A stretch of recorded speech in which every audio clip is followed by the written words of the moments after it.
The way that I create content that's gonna help you make content for wherever it is that you do. I use this camera, but you can use your phone or anything. The point is to film a lot of stuff. I go over all of that throughout this whole video. It's not super long, so if you watch it and use it, you will be able to make content that performs better than most people. This is a way of making content that took me years to figure out, and I'm giving it away for free so you can try it for yourself, so you can then hopefully use content to be able to grow your socials, grow your business, and then be able to have me do it, because it's very hard. Or someone like me do it. Anybody really. Hopefully it just helps you. So watch it all the way through and pay attention. If you do have any questions, leave in the comments below and I will make sure to get to them. I really hope that this genuinely helps a lot of people, because I'll be hyped. I'm gonna be super hyped. Shooting content that works. This is the formula that I can use for any one of the clients that I film with, and it will perform better than probably 99% of all of the content that they've ever posted. It is documenting, not creating. One of the first clients that I had was like a tinting shop, like a car tinting windows shop. I would put a mic on the tinters and then I'd talk to them, just ask questions about what they're doing. And you look at little nuances of what they're doing. And you film those little nuances while you're talking to them, getting as much information from them, talking about what it is that they're doing. And then after you're done doing all of that, you get a video that looks kind of like this. What happened? It's brand new and it's already got some stuff all over it. Oh, so you had to razor it now? Yeah. What is this for? Why are you? Well, you can feel it, you can't see it, but there's little tiny something on the glass. I don't know what it is. Happens sometimes. Sometimes cars will come in completely covered in whatever that is on the glass. And you gotta scrape it all off. It's just like goo stuck on the glass? No, it's like hard, they're hard, whatever it is. Oh, so now it'll come off nice and easy. Now it'll be extra clean. Doing videos like this got this client millions of views on YouTube and Instagram. And that's because it's genuine conversation. Like, a huge part of being good on social media, doing videos and being good on them, is just being yourself, being genuine. So when you're able to communicate with the person you're filming with and literally just have a conversation and film it, and then film the things that they're talking about. So if they were tinting a window and they tinted the very edge of the corner of the window, I would film the very edge of the corner of the window that they're tinting as they talk about it, or whatever it is that they're talking about. If I didn't film it while they were talking about it, I would then go and film it like right after. So that way those clips are close in the timeline while you're editing. Another form of content that is very simple to use is just this. You could put your camera on a tripod, make a list of a bunch of questions for your client or whoever it is that you're filming on their team. And then after you're done filming everything that they're talking about, film whatever it is that they talked about, if you don't already have that B-roll footage. Then you can just go back and forth between a clip of them talking and the footage of whatever it is that they're talking about. Here's a fucking huge one, dude. Cinematic fucking videos are cool. Yeah, I fucking love trying to make them.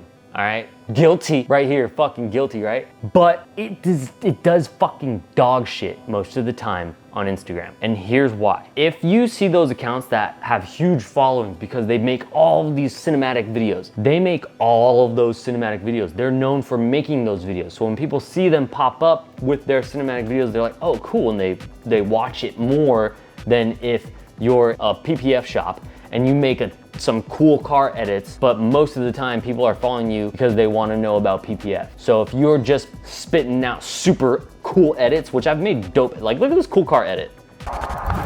Feel like. Somebody else make it feel. Icon rock. That one was sick. It barely broke over 1,000 views, and that's because that account, it's not known for doing car edits. It's known for being a PPF shop. Be authentic, make things for clients that is authentic to what they do, because people will follow those accounts because it's what they do. People follow my account a lot because I'm a skateboarder and I post stuff about skateboarding because I skateboard so much and I know it. I know it very well. Try to get them to talk about what they know really well and show it. And that's how you're able to create content for each company that you work with that performs better. To do this, you need to get people comfortable in front of the camera. This is so important. I suggest talking to them well before. Find commonalities between you and whoever it is that you're filming with that is like genuine. Make them laugh, have a good time. Talk to the person, get to know them a little bit, because you're gonna be filming with this person and you want them to be comfortable talking to a camera that you are gonna be sitting behind. So if you're sitting behind the camera talking to them, it makes them more comfortable talking to the camera, because this isn't easy. This isn't natural to do for a lot of people. So being able to get people comfortable in front of the camera is a huge part of being able to make content that's good. Sometimes you get lucky and some dudes are just like comfortable talking to you and they're just good on camera, which is great. Love those guys. But a lot of the time you gotta get people comfortable in front of the camera. They're gonna be telling you all about their business or whatever to their services and stuff, and you need them to be authentically themselves on camera, because people know, like, content doesn't perform as good if you're, today guys, we're gonna be checking out this car. Authenticity is key when it comes to making this content, so try to get them to feel comfortable and avoid the awkwardness. Another form of content that is critical for doing this is very visual stuff that they can demonstrate. A huge one that generated like close to 1 million views for one of my clients because I kept recycling it with trial reels was this piece of content. And that's because I used his expertise about vinyl and PPF and then had the visual representation of him dropping the screwdriver onto a sheet of vinyl and a sheet of PPF. And that was great. That was great for his content because it's specifically around what they do and it's also showing something.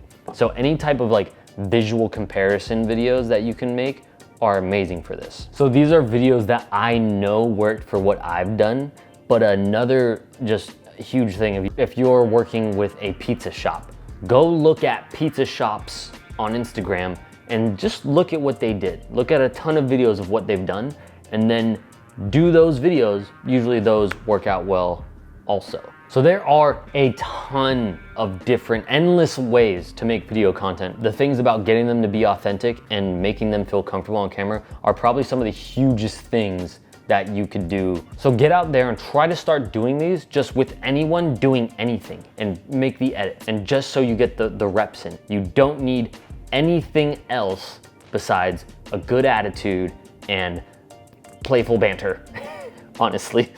I will see you guys in the next video. This is literally everything I do. It's not crazy complicated. It's just work. And if you do this work, I guarantee you, you can buy a cool gimbal too.